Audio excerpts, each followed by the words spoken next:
Hi guys, welcome back to my channel, The Budgeting Biologist. If you're new here, thank you so much for stopping on my little old video.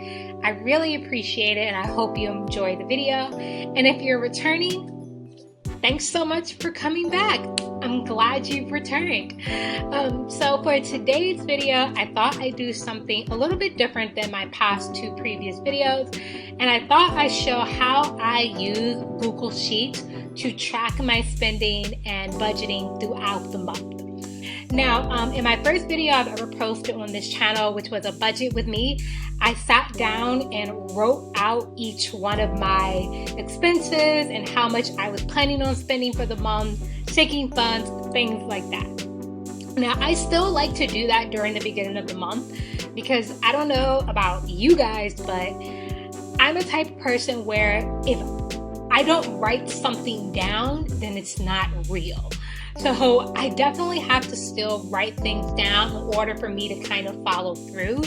But just on an every day-to-day basis, I do prefer using Google Sheets to track my spending. And that's because I can have access to it pretty much all the time. I have the app on my phone, I can use it on my computer, I can make a purchase and then automatically enter it into my Google Sheets setup that I have here. And you know, it's really easy to track that way. So I definitely like to do both. So this is how I use Google Sheets. And I've seen a couple other people on YouTube post videos like this. And I think Pretty Prez is one of the videos I've seen. I'm gonna link her video down below if you want another example of how you could use Google Sheets to track your expenses. And I'm sure there's others as well. But this is just how I do it. So I have my spreadsheet here, and I just made this background color pastels. If you watched any of my previous videos, I really like pastels, so I made the background of my budget tracker pastels as well. And what I have on here is pretty much everything that I had on my written budget. My incomes, how much I'm putting aside for taxes, how much money is in my checking and savings, my buffer, which is money that I just pretty much don't touch if in case any of my numbers are wrong. And this will account for that, or basically prevent me from getting an overdraft fee or anything like that. Now on this line here, I have my total income, the amount that I put away for my sinking funds this month. If you have not watched my cash stuffing video, go watch that because you'll see me stuff my sinking funds. And then how much I have left over, how much cash should I actually have left over at the end of the month. Now the actual first, few rows of this sheet are pretty boring because these are my fixed expenses. These don't change. Pretty much all of these are on auto pay, so they automatically come out of my checking account during these various weeks, and I really don't have to do anything about it. So we're just gonna skip over that for right now and then go down to my variable expenses. Now this is the section that gets the most love throughout the month because I make purchases and then I automatically go ahead and enter them here.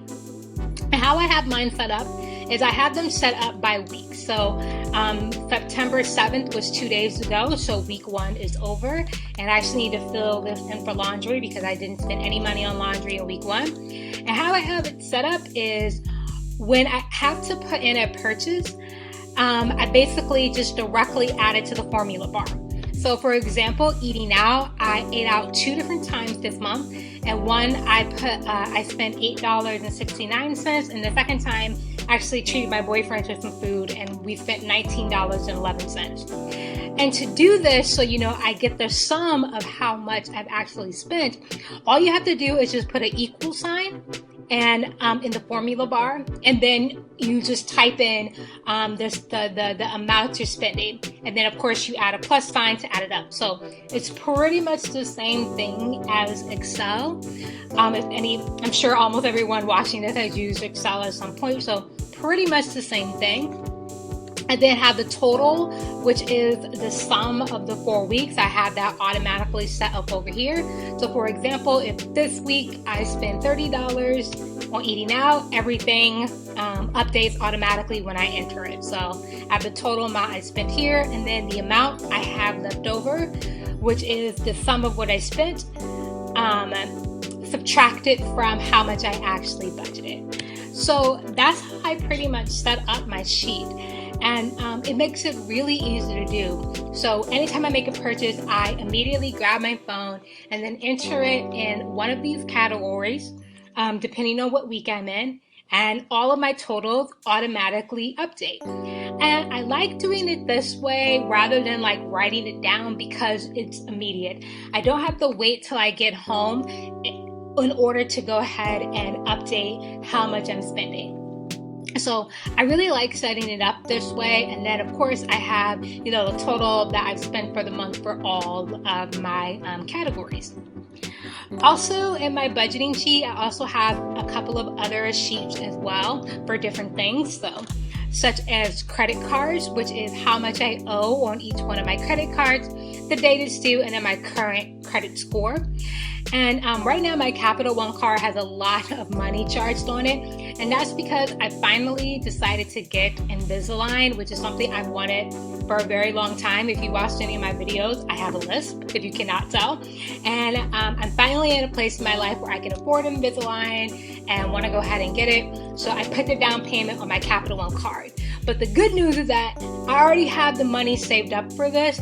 So it's just a matter of me transferring the money from my savings account to go ahead and pay for this. So this will be back down to not over $2,000 very soon. So in addition to that, I also have my investments, my Robinhood account, my IRAs that I have, and then I do have some money in a little bit of cryptocurrency that I get from taking surveys. And one of the ways you can be paid for taking surveys, the way I do it is through Bitcoin. And I'm like, of course I want Bitcoin. Bitcoin can appreciate in value while dollars generally don't. So I have some money in Coinbase as well. And what I do is, same thing for my credit cards, is once a week I go into all of my different accounts and update these, and I do that every week for my investments and my credit cards. The next thing that I have here is my sinking funds, and in each one of the envelopes, if you watch my cash stuffing envelope, my cash stuffing video, I have a little index card in each one of my envelopes to basically act as my tracker.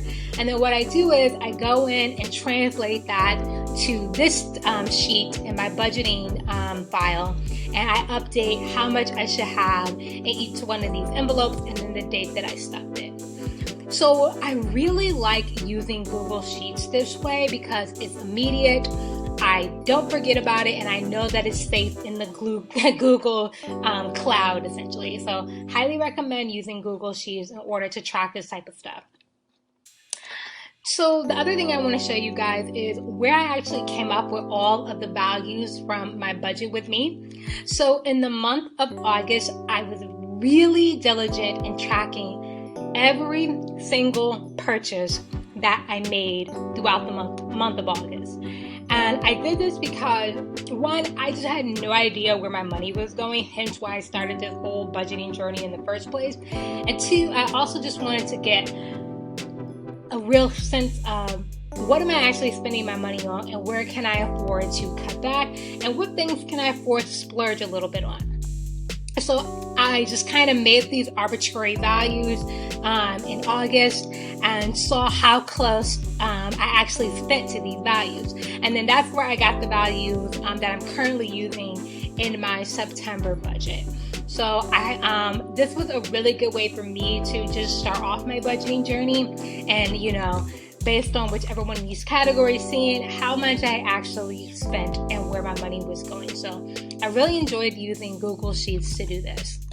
So so I think what I'm going to try to do is I'm going to try to make a blank version of my Google Sheets for just blank budgeting, where all the formulas are already filled in. All you have to do is fill in your numbers, like whatever numbers work for your budget, and you should still be able to get these same values. You should be able to get how much you have left over based on what you budgeted, the total amount of money you spent, the total amount of money you've spent each week, and whatnot, how much you have on your credit cards and everything like that. So I'm gonna try to find a way to make this basically a template for other people to use. So with that, I hope you enjoyed this video. I know it's a little bit different than what I have previously done on my channel, but like I said, I really want to help other people. I got so much help from YouTube and watching all of these budgeting people on YouTube over the summer,